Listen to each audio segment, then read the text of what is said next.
என் ஜாதகத்தில் 12ல் கேது இருக்குங்க. அதனால் எனக்கு இனிமேல் பிறவியே கிடையாது. நான் புண்ணிய ஆத்மா, இறைவன் எனக்கு மோட்சத்தை கொடுத்துட்டாரு அப்படின்னு சிலர்லாம் சொல்லிப்பாங்க. சில ஜோதிடர்களும் 12ல் கேது இருந்தால் மறுபிறவி கிடையாது அப்படின்னு சொல்கிறதெல்லாம் உண்டுங்க. ஆனால் ஜோதிட சிகாமணி என்கிற சுகர் நாடி அப்படிங்கிற நூல் யாருக்கு மறுபிறவி கிடையாது அப்படின்னு ஒரு பட்டியல் போடுது. எந்தெந்த கிரகங்கள் எங்கெங்கே இருந்தால் அவங்களுக்கு மறுபிறவி இல்லாமல் போகும்.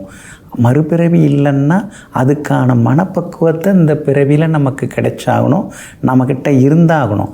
சாஸ்திர ஞானத்திலிருந்து மற்றவங்களுக்கு தொந்தரவு கொடுக்காத மனப்பக்குவங்கள், விட்டு கொடுக்கும் மனப்பக்குவங்கள் இதெல்லாம் இருக்கணும். பெருசாக எதுக்கும் ஆசைப்படாமல் இருக்கிறத வச்சுட்டு சந்தோஷமாக இருக்கிறது, இந்த மாதிரியும் இருக்கிறதோட மட்டும் இல்லாமல் எண்ணத்தாலோ எழுத்தாலோ மனதாலோ அல்லது மற்ற வகைகளாலோ தொந்தரவு கொடுக்காமல் இருக்கிறது.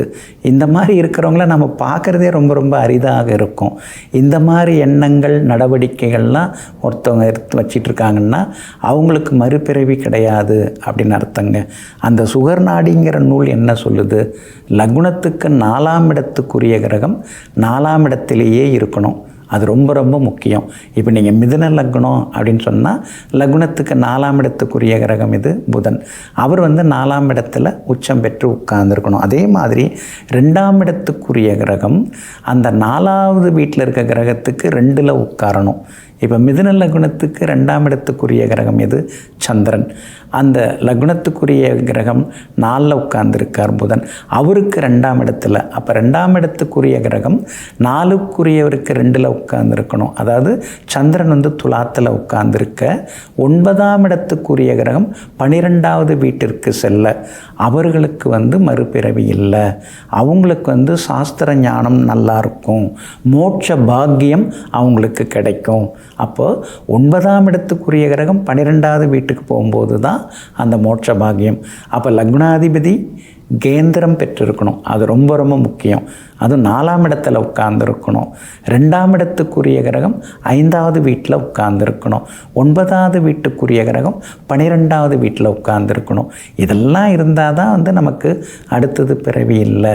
அவங்களுக்கெல்லாம் சாஸ்திர ஞானம் இருக்கும், மற்றவங்கள புரிஞ்சுக்கிற அமைப்பு இருக்கும், வேத ஆகமங்களில் ஈடுபாடு இருக்கும், இயல்பாகவே தெய்வ பக்தி இவங்கள்ட்டெல்லாம் இருக்கும். இப்படி இருந்தால் அடுத்தது அவங்களுக்கு மறுபிறவி இல்லை, புண்ணிய ஆத்மா அப்படின்னு அர்த்தங்க. அதே மாதிரி சிலருக்கெல்லாம் பாக்கியம், அதாவது பணபலம், செல்வ பலம் இதெல்லாம் இருந்துக்கிட்டே இருக்கும். அது யாருக்கெல்லாம் இருக்குது அப்படின்னு அந்த சுகர் நாடி அப்படிங்கிற நூலில் சொல்லப்பட்டிருக்குது. லக்னாதிபதி சந்திரனுக்கு திரிகோணத்தில் உட்கார்ந்துருக்கணும். அது ரொம்ப ரொம்ப முக்கியம்.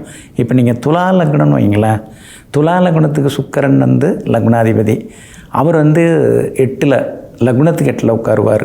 ஆனால் சந்திரன் மகரத்தில் உட்கார்ந்து அந்த மகரத்திலேருந்து சுக்கிரன் 5ஆம் இடமாக வருவார். சந்திரனுக்கு 5. அப்போ மகரத்தில் இருக்கும் சந்திரனுக்கு 5ஆம் இடத்துல சுக்கிரன் இருக்க அது ஒரு பாயிண்ட்டு. அது ரொம்ப முக்கியமான பாயிண்ட்டு. 2ஆம் இடத்துக்குரிய கிரகம் கேந்திரம் பெற்றிருக்கணும். இப்போ துலா லக்னத்துக்கு 2க்குரிய கிரகம் செவ்வாய், அவர் 7ஆம் இடத்துல உட்கார்ந்துருக்க. இந்த மாதிரி இருக்கும்போது அவங்களுக்கு பணபலம் இருந்துக்கிட்டே இருக்கும், பாக்கியம் இருந்துக்கிட்டே இருக்கும். எந்த காலத்திலையுமே பணபரம் குறையாது, செல்வ வளம் இருந்துருக்கும், லக்ஷ்மி கடாட்சம்லாம் இருந்துருக்கும்னு அந்த நூல்களில் சொல்லப்பட்டிருக்கு. இன்னும் ஏகப்பட்ட விஷயங்கள், தெய்வ அமைப்புகள் எல்லாமே அதில் சொல்லப்பட்டிருக்குங்க. அப்போது ஜோதிட சிகாமணி என்கிற அந்த சுகர் நாடி நூலில் ஏகப்பட்ட விஷயங்கள் இருக்குதுங்க. அந்த மாதிரி ஜோதிடத்தை நீங்கள் கற்றுக்கணும், புரிஞ்சுக்கணும் அப்படின்னு சொன்னால் பழமையான நூல்களை தேர்ந்தெடுத்து கண்டுபிடித்து அதில் இருக்கக்கூடிய சில சுவையான நிகழ்வுகள், சம்பவங்கள், சுவையான சில கிரக சேர்க்கைகள் இதெல்லாம் படித்து பார்த்துட்டு அந்த கிரக அமைப்பு நமக்கு இருக்குதா, அல்லது நம்மை சார்ந்தவர்களுக்கு இருக்குதா, அல்லது ஜெயிச்சவங்களுக்கு அந்த அமைப்பு இருக்குதா. ஒரு பெரிய பணக்காரரோட ஜாதகத்தை எடுத்து பார்க்கலாம். அப்போ அவருக்கு இது மாதிரி அமைப்பு இருக்கா, அதில் சொல்லப்பட்ட விதிகள் அவர் ஜாதகத்துக்கு பொருந்தி வருதா அப்படின்னு நீங்கள் படிக்க ஆரம்பிச்சிங்கன்னா மிகப்பெரிய ஜோதிட ஞானம் உங்களுக்கு கிடைக்குங்க. அதனால் பழைய நூல்களை தேர்ந்தெடுத்து படிப்போம். பலவிதமான தெளிவான விஷயங்களை தெரிந்து கொள்வோம். ஜோதிடம் என்பது ஒரு வழிகாட்டி என்பதனை புரிந்து வைத்துக்கொண்டு அந்த வழிகாட்டியை அதிகமாக புரிந்து கொண்டு வாழ்க்கையில் ஜெயித்து காட்டுவோம். நெஞ்சிற்கினியவர்களே, மங்கள வாரமாகிய இன்றைய நாள் உங்களுக்கு மகிழ்ச்சியையும் மன நிறைவையும் அள்ளித்தரும் அதிர்ஷ்டகரமான நாளாக அமையட்டும். மீண்டும் நாளை காலை சந்திப்போம். நன்றியுடன் உங்கள் ஜோதிட முனைவர் KP வித்யாதரன். வணக்கம்.